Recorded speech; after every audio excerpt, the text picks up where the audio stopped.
Diferentes situações protagonizadas por alguns homens brasileiros revelam as raízes da misoginia, do preconceito de classe social e do racismo subjacente. É urgente avançarmos mais na luta emancipacionista das mulheres em nosso país, considerando as diferentes opressões e dimensões das desigualdades de gênero. Eu sou Olívia Santana, pedagoga e deputada estadual na Bahia, e apresento aqui, no canal da Fundação Maurício Grabois, o programa Cabeça Feita. Vem comigo!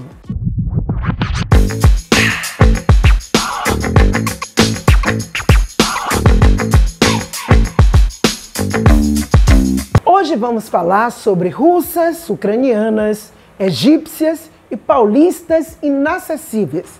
Vocês se lembram que em 2018, 4 turistas brasileiros foram acusados de promover assédio e humilhação sexista contra uma jornalista russa, a Bárbara Germese? Pois é, eles cercaram a jornalista e começaram a cantar uma música nojenta que fazia alusão ao órgão sexual dela e sugeria a prática de sexo oral. Bárbara havia filmado tudo, mas somente depois que outras pessoas assistiram é que ela foi alertada para a letra da música que os brasileiros haviam cantado, pois ela entendia muito pouco a língua portuguesa. O vídeo viralizou e os envolvidos foram identificados. Alguns foram punidos. Um deles chegou a perder o emprego numa empresa aérea. Em junho de 2021, o médico e influenciador Victor Sorrentino foi detido no Egito após postar em sua conta no Instagram um vídeo em que pergunta a uma vendedora local em português: "Elas gostam é do bem duro, comprido." A vendedora, a trabalhadora, sorri, sem entender bem o que o médico estava falando. Ele falou em português para não ser entendido por ela e para poder alimentar a sua plateia brasileira. E o Brasil novamente voltou a ser destaque internacional em um episódio de misoginia. Num áudio do deputado Arthur Duval, do MBL, o parlamentar que estava numa viagem à Ucrânia, sob a justificativa de estar numa suposta missão humanitária, afirma que as ucranianas são fáceis porque são pobres. O deputado conseguiu expressar, num punhado de frases sobre as mulheres em um contexto de guerra, a sua falta de pudor, de sensibilidade humanitária, seu machismo, sua misoginia e seu preconceito de classe social. Além disso, é flagrante o deslumbramento de Duval com a estética das ucranianas ao afirmar que a fila das melhores baladas no Brasil não chega aos pés das filas de refugiadas. Há aí subjacente uma dimensão racista. Sabe aquela ideia de que as louras estariam no panteão superior da beleza? Pois é, o deputado também se queixa que no Brasil a situação seria bem mais difícil, já que as paulistas seriam inacessíveis. Deputado, Vossa Excelência deveria se perguntar como uma mulher pode ser acessível a um homem tão misógino como o senhor. E na tentativa de justificar sua conduta injustificável, Arthur Duval diz que mandou os áudios para alguns amigos no privado. Ora, a fala dele é profundamente desrespeitosa com as mulheres ucranianas e com todas as mulheres. Para referência futura, é importante entender: ambientes virtuais ou físicos privados não são zonas livres para a prática de discriminações, de opressões.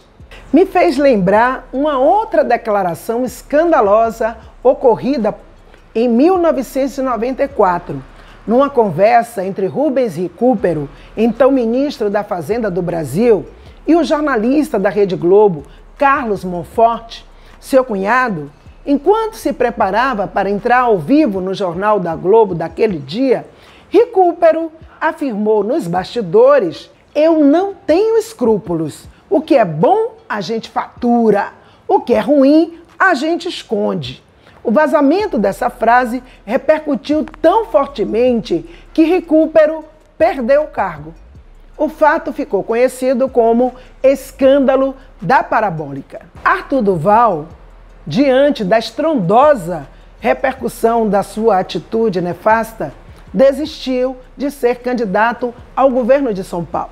Há uma grande pressão do movimento de mulheres e de vários setores da população e instituições públicas para que ele seja punido, inclusive com a perda do cargo. E por falar na Assembleia Legislativa de São Paulo, vale lembrar que em dezembro de 2020, a deputada Isa Penha foi apalpada pelo colega deputado Fernando Cury no plenário. Ela registrou um boletim de ocorrência contra ele por assédio sexual. O caso foi examinado pelo Conselho de Ética da Casa e Fernando Cury foi afastado. Mesmo a pena de suspensão revela que houve um quieta-acomoda, uma cumplicidade dos homens em minimizar e não deixar o colega perder o mandato, que é o que deveria ter acontecido. É muito provável que, com a grande repercussão internacional,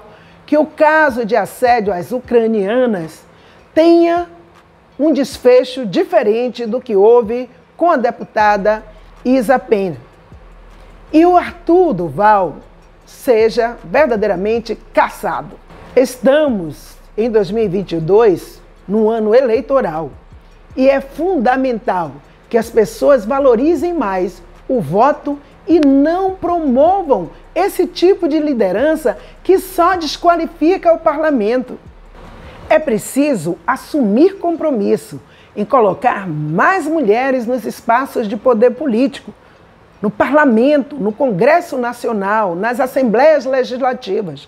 Vamos tirar de lá essa turma violenta, essa turma retrógrada e garantir nas cadeiras mais mulheres e mais pessoas comprometidas com um projeto democrático de avanço civilizatório. E se você quer que mais pessoas saibam sobre este assunto e outros conteúdos, curta, comente e compartilhe. E não esqueça de ativar as notificações no sininho para ficar sempre por dentro dos conteúdos da Fundação Maurício Grabois. Até mais. Você pegou coisa certa? Peguei. Não tinha. Porque eu tirei. Por que você botou de volta?